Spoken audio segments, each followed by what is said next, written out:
It is clear from today's proceedings that Mr. Cohen and his attorneys are hell-bent on continuing to hide the truth from the American people.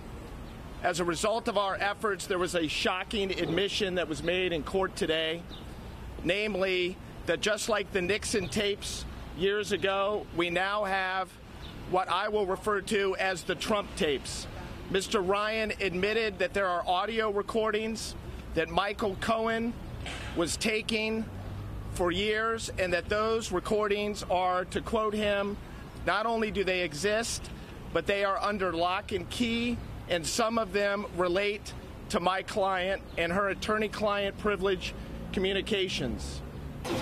Are you disappointed by what went down? No, I'm not disappointed at all. In fact, I think it is. I think that today will become a seminal moment in our nation's modern history, because we have an admission that the attorney for the President of the United States was recording conversations for years on end, and those recordings were seized by the FBI, and they presently exist. And I think that when those recordings are disclosed, they are going to pose a host of problems for Michael Cohen and for the President.